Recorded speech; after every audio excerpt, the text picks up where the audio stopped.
There we go. Okay. Welcome to the I didn't make coffee, I'm sorry. Welcome to the Northport Arts Coalition monthly reading Poets in Port. We have a lot of good news today, so I will start with the good news.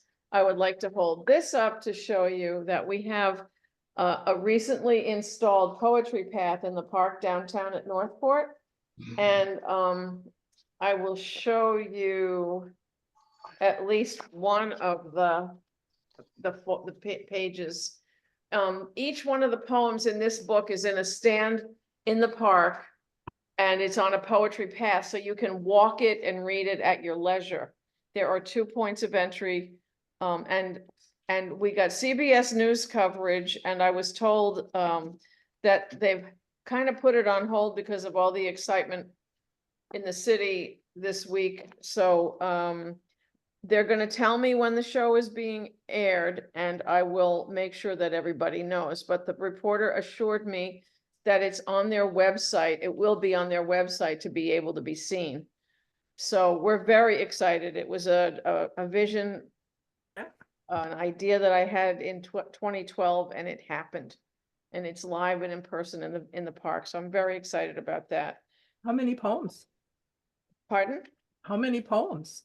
There are 12 posts and 12 poems, and there were 3 runners-up who were in the book but not in the park. So it's very cool. Great. And I can tell you that the book is available on Amazon, and it is also available locally at the Firefly Art Gallery. And the proceeds are going to go to the art gallery and the Northport Arts Coalition. So we have a nice partnership going there, and promoting the artists and the poets together is just a joy. And speaking of joy, our feature this evening is Sistah Joy Alford, and she is joy. I met her in Ireland via Zoom during the lockdown, and got to appreciate her and her poetry and I'm very happy that she's with us this evening. I will tell everybody we do have an open mic, and nobody so far is new, so I may reiterate later, but we ask that all content be family friendly, no politics, no sexually explicit work, no proselytizing, and we do our best to stick to that, because it's my hope that we will be actually having kids come and read. So you got to prepare the place if you expect them to come to the space. So that being said, let me tell you about Sistah Joy. Sistah Joy was appointed as the inaugural Poet Laureate of Prince George's County, Maryland on September 18th, 2018. She was previously named Poet Laureate of Prince George's Megachurch Ebenezer AME Church on April 15th, 2016. Serving as president of Ebenezer's Poetry Ministry. We need to talk about that. I love that idea. Whose members are known as the Anointed PENS, Pens, Poets Empowered to Nurture Souls. Oh. Since 2003, Sistah Joy is known for messages of social consciousness, inspiration, and empowerment. She has blazed literary trails for over 25 years through her impassioned activist poetry. In 2002, she received the Poet Laureate Special Award from the DC Commission on the Arts and Humanities for her outstanding contributions to the art of poetry in Washington, DC. Sistah Joy is the author of 3 books: Lord, I'm Dancing as Fast as I Can, This Garden Called Life, and From Pain to Empowerment, The Fabric of My Being. So with no further ado, I welcome Sistah Joy Alford. Yay! Thank you so much, Linda, and thank each of you for coming out this evening to enjoy poetry, hopefully, at least to hear it. I hope you enjoy it. I always enjoy sharing poetry. And tonight I have, so I think it's about 6 poems that I want to share. I waffle between which way to go. So I'm going to start out with an almost summertime poem, and it's titled, Our Tree. Our Tree. under the maple tree in my backyard has for many years been my favorite place for shade. A now warped wooden picnic table with attached benches beneath the tree has hosted many family gatherings.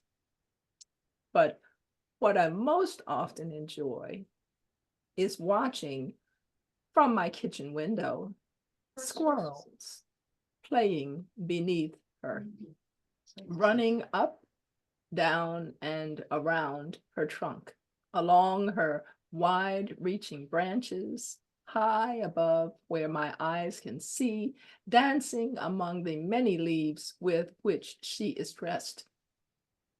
I watch them as I wash dishes, my lovely, lively little gray squirrels scampering in the shaded grass, seemingly unbound by gravity, hopping from ground to bench to tabletop to tree. So the morning fun and games go. Round and round they flit, never tiring, it seems, as I, however, soon begin to lean on my counter, still wanting to watch, and as the years have gone by, learning to pull my cafe height kitchen stool to my window for rest. I lean in over my sink and watch my squirrels scamper high, high up onto the farthest most branches and leaves till out of sight. Such light, live little creatures are they. Oh, how they play on days when sun calls them from their burrowed nests. Someplace within a nearby hollow trunk, or perhaps amidst the higher branches of our favorite tree. Over the years, many a beautiful day has begun with me watching my squirrels, 3, 4, but rarely more, enjoying their youthful vigor, their play and freedom. Neighbors to my left and right warn of damage to roof and attic. I merely prune branches, but would never dream of removing our tree that offers my squirrels and me, well, them, their place for antics, me, my place for tranquil morning bliss. All this, playtime, serenity, and shade, a perfect combination that is God-made. And you see, our tree was here long before me. I pray she remains for many more years and many more squirrels to come. Thank you. Now, the next poem I have is, let's see, it's titled Words. Words, and it's actually written in response to a production I saw that was based on the Greek play Antigone, as was set to jazz and well, gospel music.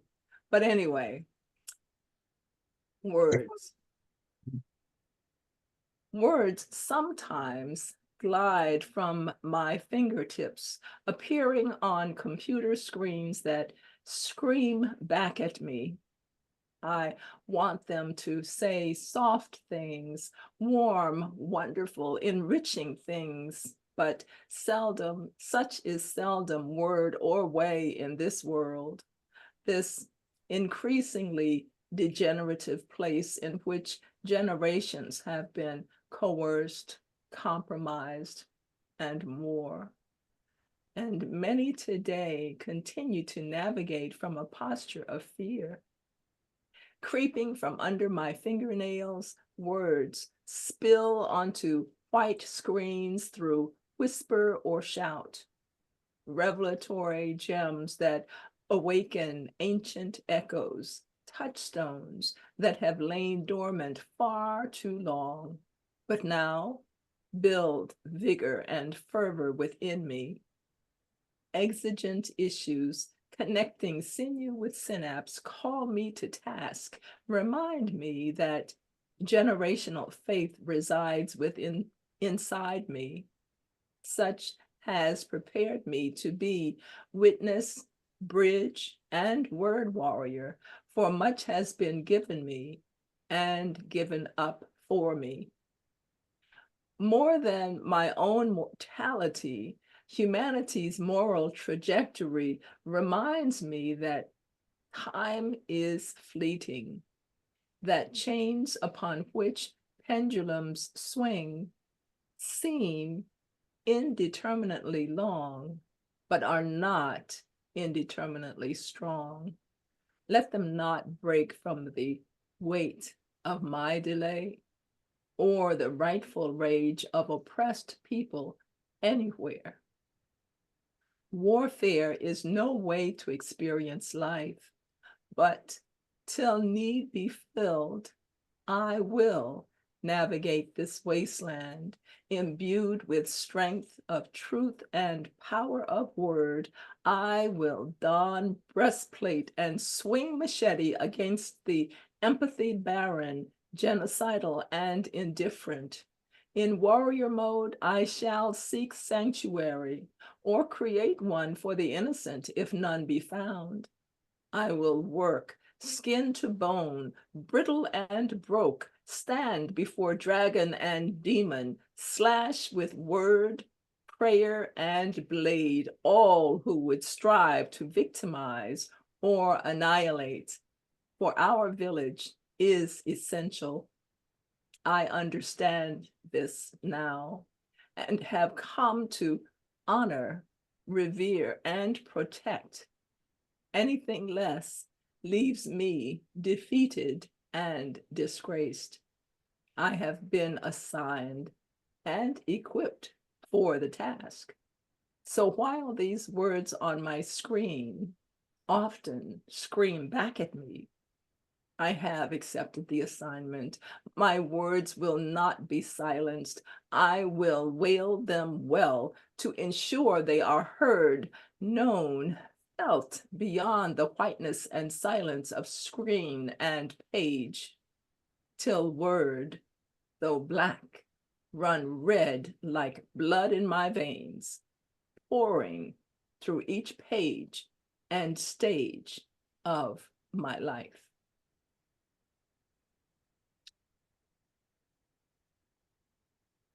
This next poem is one that I wrote as a result of having been invited to participate in Voice as a Bridge series that Maryland State Poet Laureate Grace Cavallari has hosted, I believe now for over 10 years.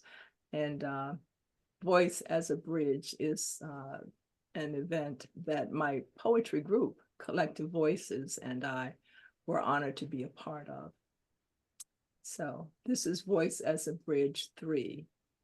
We have been blessed to participate for several years now. Voice, like views, change for a reason. Like seasons, we echo from one to another. We anticipate, adapt, or get left behind. But when voice becomes that bold thing, carrying hope, determination, and direction, when voice carries possibilities of seeing things anew, alternately altering or amplifying views and stances because of words uttered or shuddered, it must be acknowledged that voice has become the continuum between yesterday and tomorrow, relegating today to but a signpost along the way.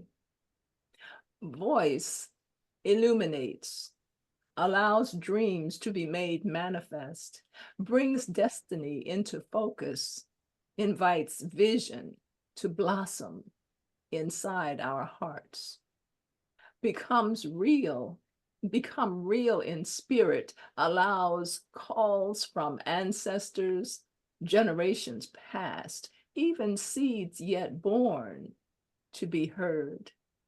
Voice can melt hearts when melodious, yet steal light from midnight stars when perverse minds devise schemes to kill dreams before they see dawn's new day.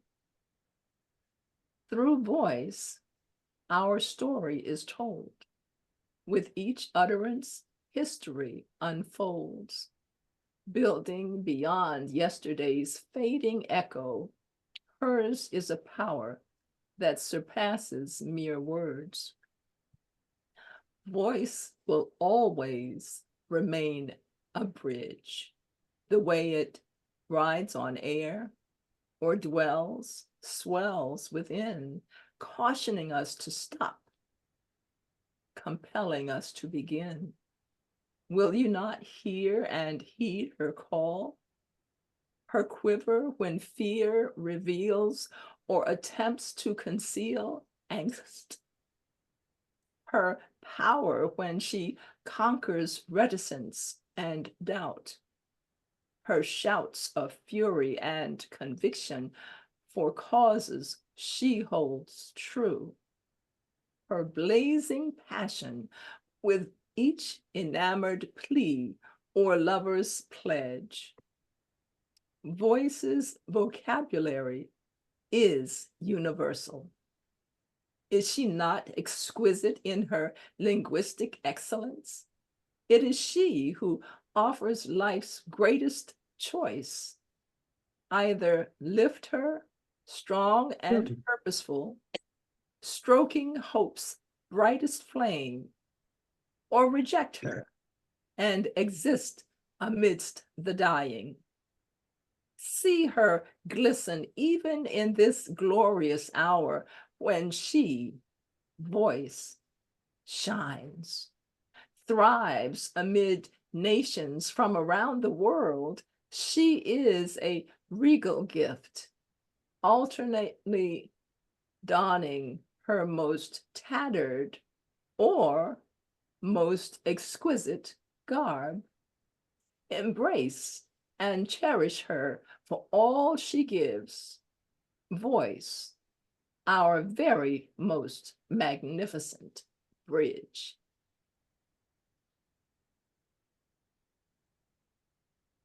Wow.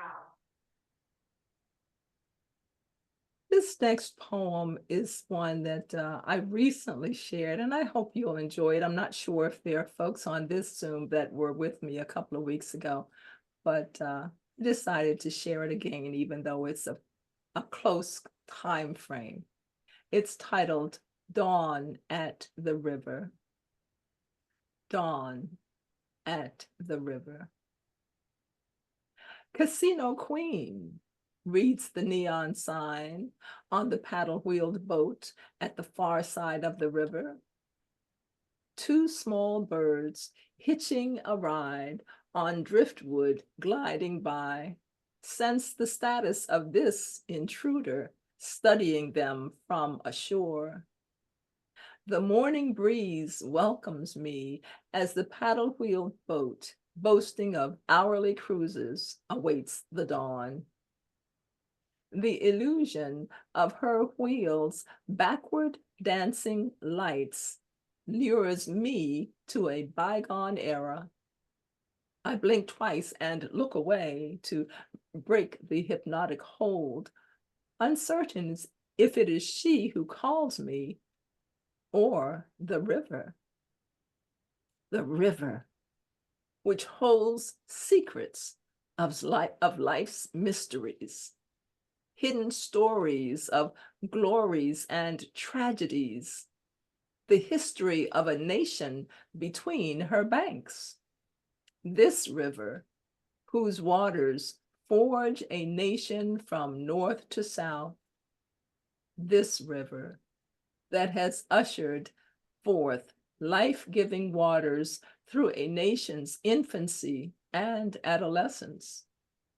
This river, who has seen a nation's growth and gains, felt its progress and pains, and who, through it all, never withheld her bounty through malice, guilt, pride, nor shame, but blesses all who embrace her shores.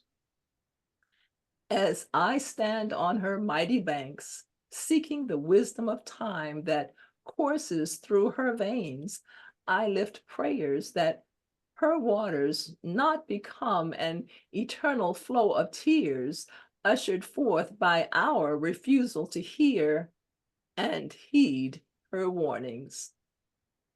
Does the river survive because she knows these secrets? Will she share them with those willing to listen? Am I astute enough to discern her words? I watch a hue of azure blue work westward as the St. Louis sky lifts her midnight veil. The arch, which had loomed ominously behind me, now glistens.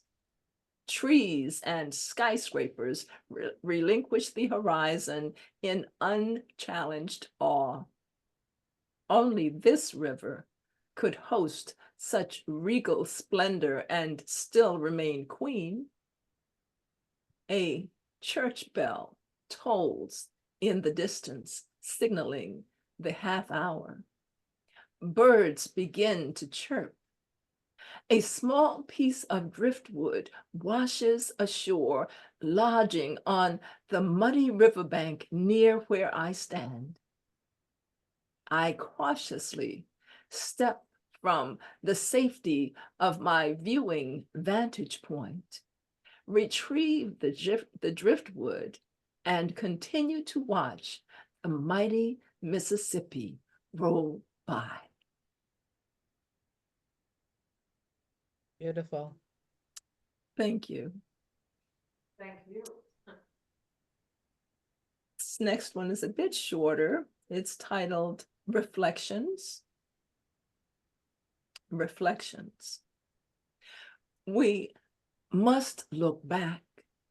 Vision, you see, is predicated upon the universe in which it is formed. To see tomorrow's vision, to dream, eyes must have a frame of reference, a vantage point through which we assess what is and was.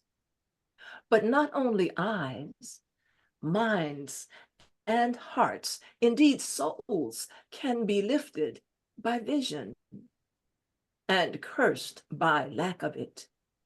So we look back, name and claim our mornings as freely as we seek the glory and glee of victories, not to dwell in yesterday, nor she in us, but to gain from her legacy, good or bad. Ancestors, elders, and tomorrow's seed yet born, each has or shall witness with earthly short-sightedness that to which limits vision to all this side of the Jordan. So whether we be born strong of spirit or weak of flesh, we are the same. And since neither war nor any of the isms which afflict mankind prevail beyond the grave, neither free nor slave escapes the final call. We can only look back in prayer and faith that tomorrow brings rebirth, in hopes that before or after we return to earth, some purpose is made clear, some deed aligned with need in a way that our fellowship lifted another, that perhaps someone rejoiced in our being, that at least one was helped or healed by our walk. We look back with herald or hurt and are proud because we endured, we overcame. For looking back discloses through time's final looking glass of revelation our true tomorrow. That is beautiful. Thank you. And I'm going to close with a poem that it's titled Grandmama's Good Life. Grandmama's Good Life. Let me wet my whistle.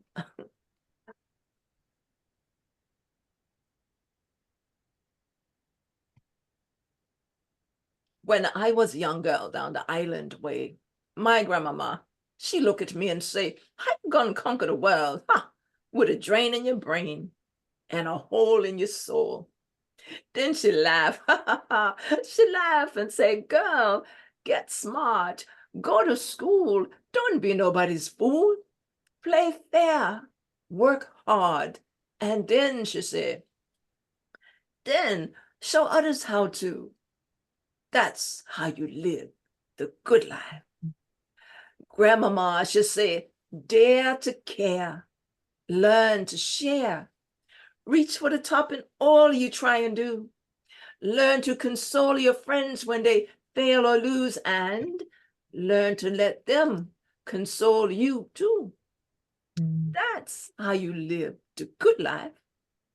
Always, always respect yourself and your family. Be the brightest blossom, the strongest root, the richest seed on the family tree. That's how you live the good life. My grandmama should say, earn your way to a better tomorrow, one that's brighter than today. Touch a life, right or wrong. Learn that gentle, yes, gentle is sometimes tougher than strong. She said, a warm smile opens doors faster than most keys, and that be true in life. I don't care where you be. Don't you want to be living the good life? Girl, she said, learn to trust. Above all else, that's a must. Drink and savor the sweet nectar of life. One day, she said, one day you'll be someone's partner or wife. Learn to love deep, learn to love strong, learn that you can't go throughout life doing other people wrong. Fight fair for what you want. Forget the meaning of fear. Learn to work through your pain, claim your victories, then step back and watch them appear. Now this is when you know you be living the good life. This is what my grandmama told to me. She said, read your Bible each and every day. Give thanks to God. Yes, let him show you the way. Take comfort in knowing he'll always be there and never get too old to fall down on your knees in prayer. Be thankful, even for tests of today and tomorrow, because without yesterday's test, tomorrow's testimonies can't follow. Now that's how you conquer the world and get rid of that drain in your brain and that hole in your soul. That, my children, is how you live the good life. That was wonderful. It just brought back memories. What a wonderful poem. What a wonderful set of poetry. But that last one, you got me. Yeah. Oh my gosh. Where was your grandmother from? My grandmother is not an island grandmother. That is simply a message given to me, I believe, by God. Oh, it was beautiful. My grandmother actually is from Ireland. I love it. You know what? And it doesn't really matter because all grandmas have some great advice. Yeah. And I never met my grandmother. So it's the message I was given. So I'm gonna ask, I mean, what I'd love to do right now is just take you away and talk to you about your process and your ministry and all the rest of it. But I digress. So I will write you an email about those. And Okay. I will ask you if you could maybe prepare something for an encore. And I will open up the open mic. And invite David Fox to come up and read his original poetry. And David, just remember, slow and enunciate. Oh, excuse me. Here's the Rainbow Limerick. A special kind of glow across the sky goes to show, when the man upstairs, a sign that he cares, it's a special kind of a bow. Just.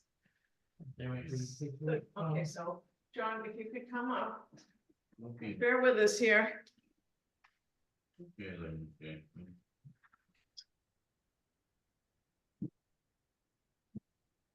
I have to make sure that we can see you.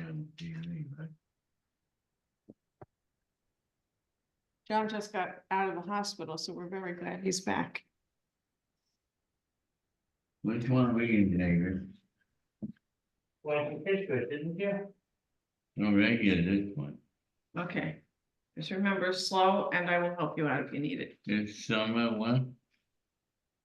Sometimes I Wait, wish I was I was a fish, a fish. but I can't see under your, okay. Or if I were one of those. Yeah, No, you say it. For if I were, one of those I could swim in the ocean that swim in the ocean. without getting water up to my nose. And went up to my nose. Yeah, funny. It is funny. So I'm gonna read it again. John did a beautiful job and I'm so glad you're back. Sometimes this is David's poem, Fish Wish. Sometimes I wish I was a fish, for if I were one of those, I could swim in the ocean without getting water up my nose. Good job. Thank you so much. It's funny, right? It is funny. It's a comedy stuff. It's a comedy. It is comedy stuff. Thank you, John.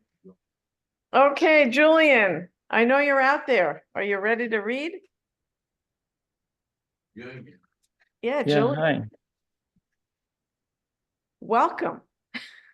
Yeah, a tree fell in my city in Kuala Lumpur in the middle of a very busy street.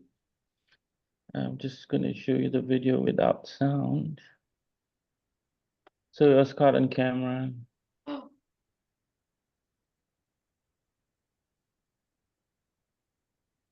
Oh, God, look at that.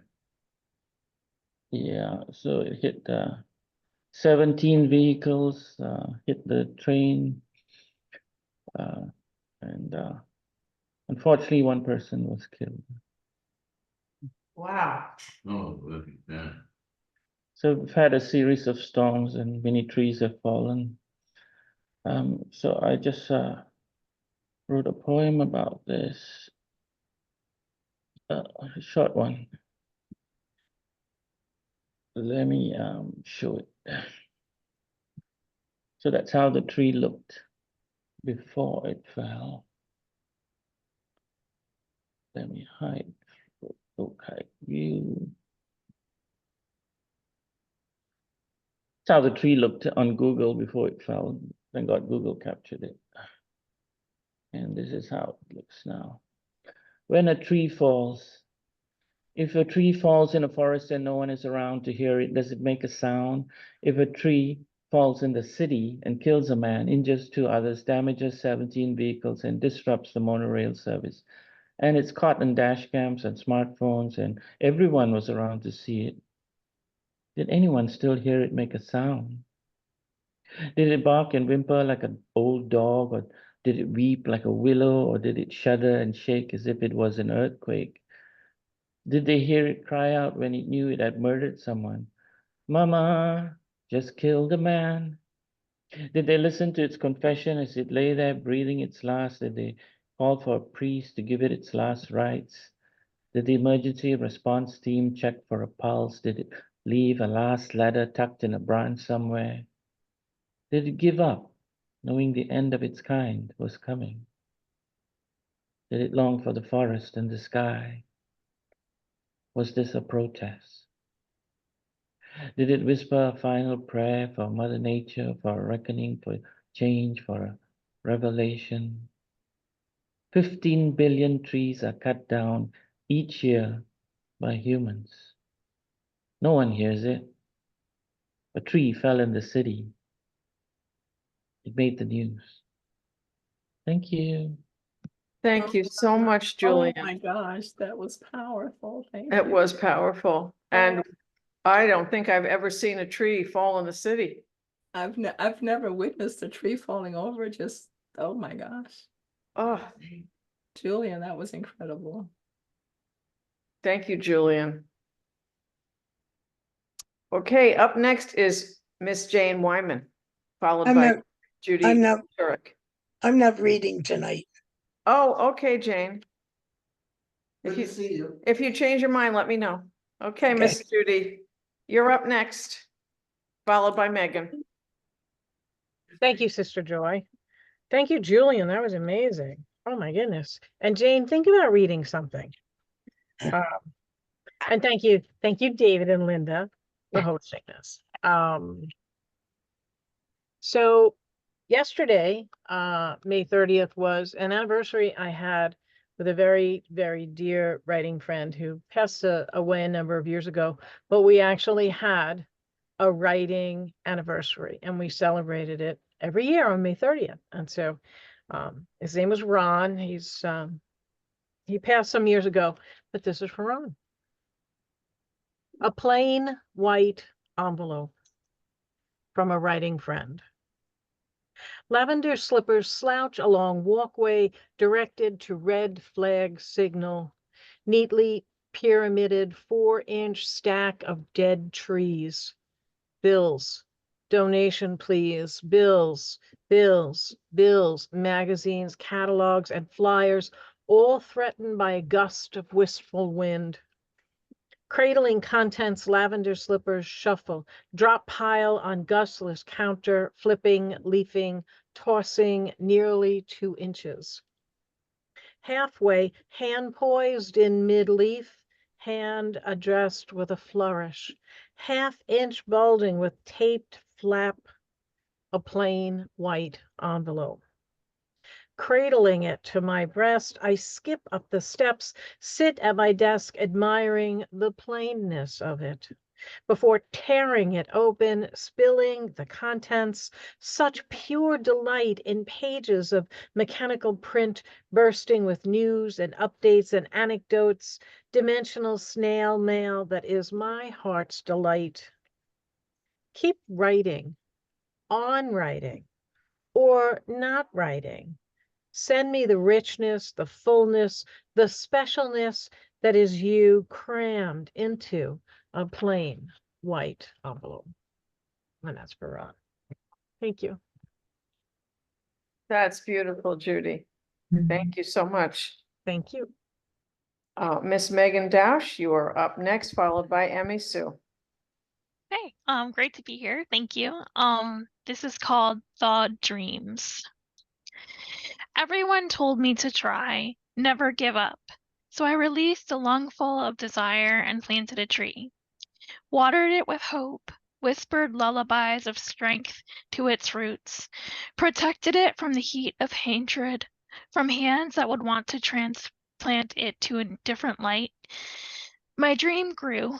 Some days life quaked and my tree tilted. Each year it changed, seasons leaving their mark. I thought it stood strong, waiting for me to climb when I was ready, waiting for me to taste its sweet sap. But time and life buried my dream under the sediment of should have beens and could have beens, under the lava of misturns and wrong directions. Branches no longer stretched for the infinite sky. My dream rests in earth's depths, deprived of oxygen. But my dream is not alone. It's part of a forest of fallen dreams. Water flows through, leaving minerals behind. Over time, stone replaces this maple that kept me moving, holds the imprint of the grain of my dream's bark, even shows its rings of life. One day someone will find this petrified dream, roll its time-polished beauty between their palms, let its snow-cold cleanness ground them, or the sun-warmed surface thaw ambition. Vivid leaves won't carpet the path to the future, but stone divots still harbor the essence of my dream, so different from its origins of yearnings exhaled in full limbs. Transformed by the photosynthesis of life, my dream, once again, will return to nourish and root in a heart. Thanks. Wow. Thank you, Megan. That was, what tree inspired that? I don't know. I love it. Tonight is a tree night. Wow, who knew? Yes, that's fabulous. Okay. Emmy Sue, this is your chance. I mean, I don't know that you're reading from your new book, but I would love you to tell us the title of your new book. Okay, hi everyone. My new book is Disconnects and Other Broken Threads. I don't know if you could see it. But I'm going to read a different poem Okay. that was just published in Closed Eye Open. It's called Mind Over Matter. Blue jays in the bird bath sip and dunk. That's all the thanks I need for enlisting a friend's help and risking our backs to level out the concrete bowl resting jauntily on its pedestal, spilling, always spilling. In that moment, I wished I had learned to move physical objects with my mind, even more so now, to cast out a virus at the flick of an eye, undo swirling lies with a lifted brow, fix all the typos, plant new seeds in the patchy lawn, trim dead branches from aging trees to give us more room to breathe. If my mind could enact all those things and still write poetry, I'd be so happy. Until, of course, other minds took to sculpting their opposing worlds from the same ephemeral clay. Then we'd be back to where we started, at the bird bath, off kilter, spilling water. Wow. Wow. Thank you, Emmy Sue. With the lift of a brow. Okay, Miss Maureen Spizak, are you ready to roll? Yes, I am. Okay, and you're going to be followed by Bruce Johnson, who's live and in person. I'm going to read a poem in memory of my mother, who passed 28 years ago this weekend. It's Anam Cara, which is Celtic for soul friend. My mother's life was both mystical and magical. Like a weaver, she shuttled between the visible and the invisible. A heartbeat with the rhythm of the rising sun, her blood flowed to the sound of the sea. Her soul had a fluency, her language a lilt. We laughed and we sang in this mystical world, my Anam Cara and me. There was little in life that she could not explain, from the sliver of silver shooting across the sky to a sadness that befell her days before a black-trimmed letter arrived.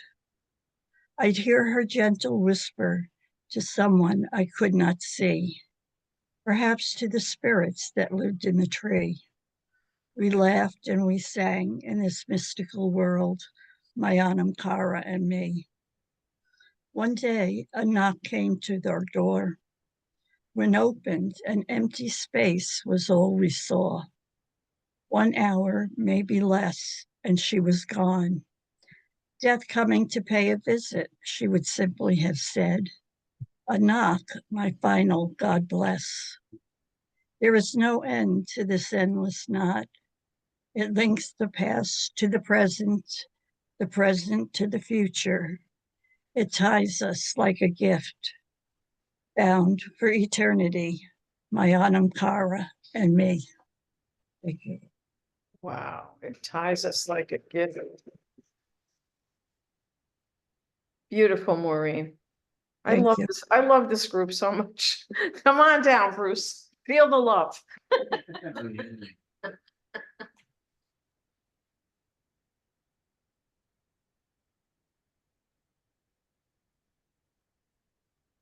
This one's called Youth. Is wasted on the young, says the cashier at the campus deli. She shakes her head as the freshman walks away with a bag full of junk food and his ears full of iTunes. It's the only way I respond, considering my own, which is beginning to appear as distant as hers. Then I think of how we all get our chance to waste it, and what a good job I did. Oh, gross. I don't think so, because you're here. And you're enjoyable. And we love your work. Thank you. You're welcome. That was great. I like that a lot. Yeah, Bruce never disappoints. He's wonderful. But don't tell him, because I don't want him to get a big head. No, it's kind of a rubbery head. Stop. Miss Tanya, do you have a poem you want to share with us tonight? No, thank you. I'm just here to be blessed by all of you talented people. Well, I'm going to keep asking, so you don't ever have to say yes, but there may come a time. Okay. All right. Okay, so this is probably my favorite poet that I live with, and that would be David Dickman. Ask Michael if he wants to read. Oh, Michael Jacobs. Michael, would you like to read, or are you observing this evening? Just observing, thank you.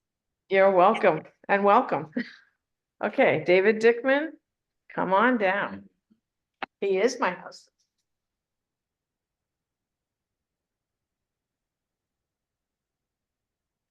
Being that Monday was Memorial Day and yesterday was the traditional Memorial Day, this seems appropriate to repeat. Followed after the death of my brother. This morning is after an evening close followed by death on my doorstep. 2 soldiers on the doorstep to deliver their news after the day the news followed. That official news followed, arriving late on the doorstep, caused them problems after. After finding they followed their news to the doorstep.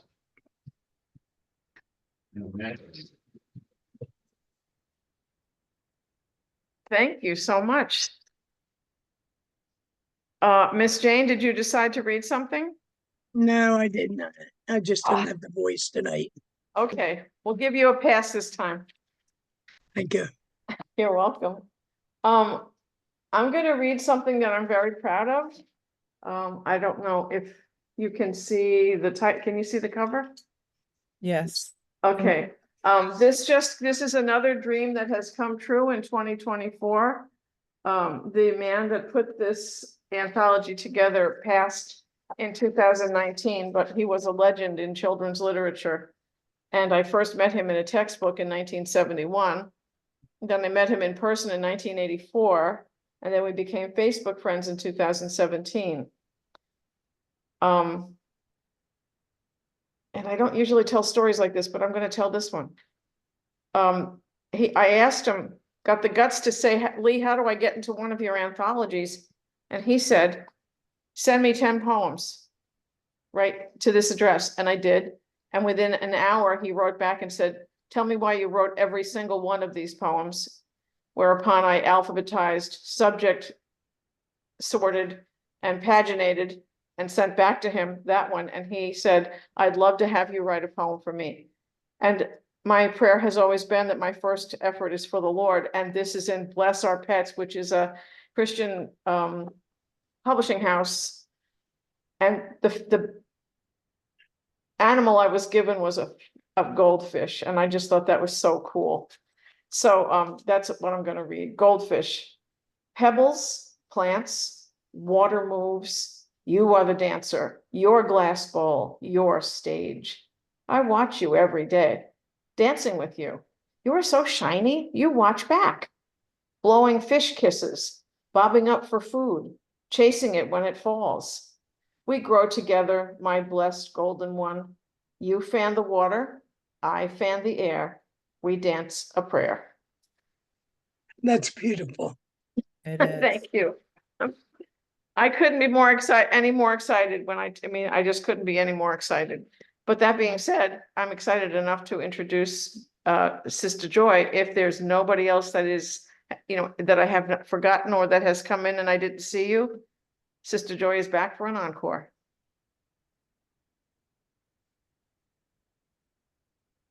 Okay, am I understanding that this is a single poem that I should read at this time? You could, if you have a couple, you can do a couple. Oh, okay, okay. I'm good with that. Thank you. Who was it that referenced the fact that we just got past Memorial Day? My husband. Okay, yes, I'm glad he mentioned that because I was not focused on that and I should have been. I want to share a poem that is titled Remembrances. Remembrances. I wrote it for Memorial Day 2008 for my church. Remembrances, reaching back, spiritually embracing absent family and loved ones. We will mourn our loss of them forever. But on this day, we pay homage and honor their memory. We thank God for them and all they gave. And as graciously as we know how, thank them for their sacrifice.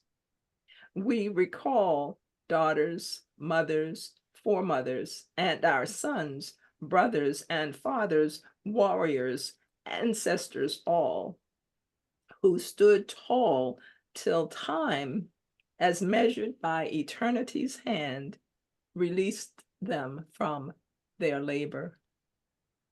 Remembrances, memories handed down one to another in ways that anchor and reassure us, keeping souls safe through prayer and faith. Those who came before paved the way, opened a door to which only they held the key. In the meanwhile, they have left us remembrances. May we ever be comforted by this gift from God, this feeling, this yearning deep inside, remembering absent, yet forever present, caring hearts and hands, warm smiles, strong backs, gentle hugs, given then to build fortresses within us, shields of love that comfort and cradle us. They soften tomorrow's blows, enriching our spirits with lullabies that echo in our minds and soothe our souls in ways that only love can comprehend. Remembrances, special and treasured memories of different times and places, but mainly of family and friends, precious and delicate. Somehow, despite losses, we grow, always, for the legacy must continue. We lift little ones to places of understanding through stories and family photographs, keeping alive their connection with folk gone long before their time. Some gone so long, even elders struggle to recall their face. But their place in the family will always stay strong, just like the love and the strength they shared and dared to give. At times, it was all they had. Now we remember with love that they gave their best, and their best makes our tomorrows better. Remembrances through smiles and tears, we thank God that despite our pain and sadness, our souls are made glad when we remember. And that's beautiful. Thank you. And let's see, I'm going to close maybe this last one with another grandmother poem. This is, let me find it. Here it is here. This one is titled, Grandmother Called Us In. Grandmother called us in. Grandmother called us in. Time to listen, she said. Time to connect. Generations past and next. One to the other. We, children, sat at her feet, ours stretched out before us, shoes removed, toes twitching, a telltale sign of anxious ears. We listened with our best hearing, with our hearts. Our hush welcomed her words. Most of us had never heard about grandmother as a child, her life as a young woman, her parents, her grandparents too. No camera or book could look inside our souls and bring forth the pride, evoke the honor of grandmother's words.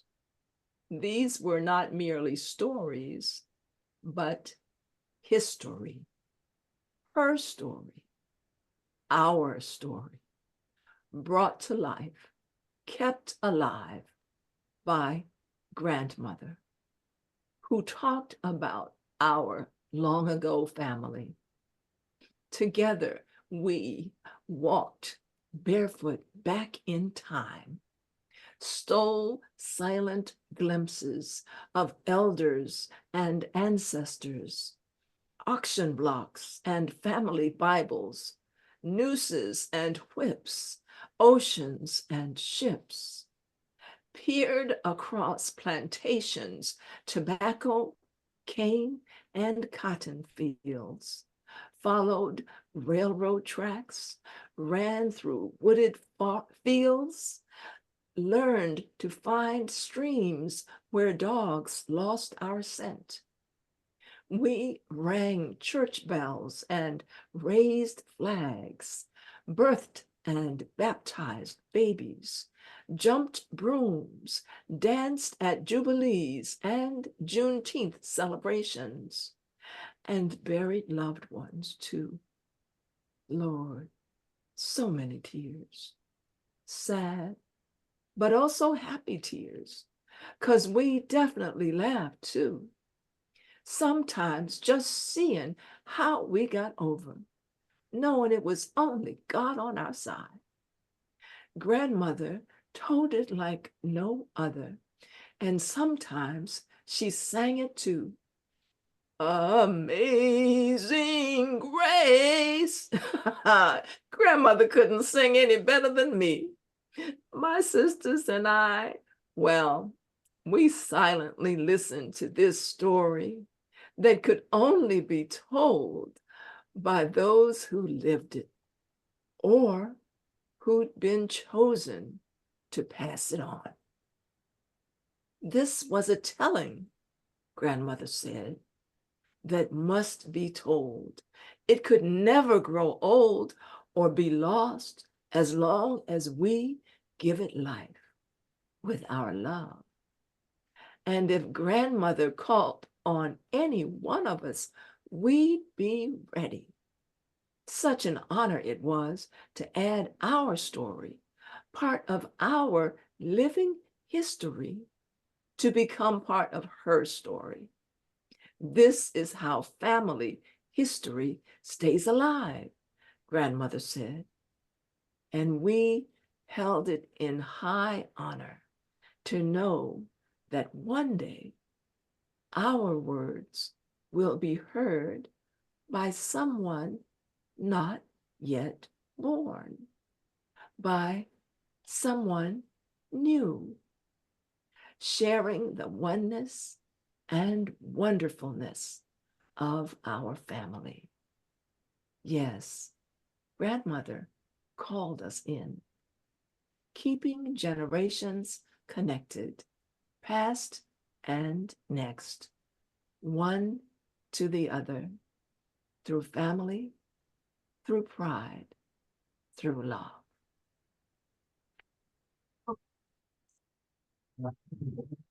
Oh, Sister Joy, thank you so very much. I so appreciate everything you shared tonight, and I know that many were blessed by it. Yes, we were. I just can't tell you, and I will tell you later, I'll send you a note. I look forward to having everyone come back that can next month, when Hiram LaRue will be our feature. And we'll be on the road from somewhere, possibly Maine. And so it'll be virtual, but but we'll see you next month. And anybody have any closing announcements or things that they want to say? Well, I just want to thank everybody for being here. I always enjoy sharing poetry, and I always enjoy hearing good poetry. And I definitely heard some good poetry tonight. So thank you all. Oh, and I wanted to remind Thank you. anybody that wants to save the chat, to Okay. save the chat. Yeah. Well, we have a limited chat tonight. So yeah. But thank you for that. Yeah. Okay. Okay, thank you so much, and we'll see you next month. Okay. Bye. Thank you. Bye-bye. David. Night all. Night, Bye. I'm glad my everybody. voice held up. I'm just coming over some serious vocal problems, so my voice held up. I think everybody could understand me. Yes, you were easy to understand, and your articulation was gorgeous. Thank you. You're welcome. Well, I think that it added a little more emotion to it myself. I thought you purposely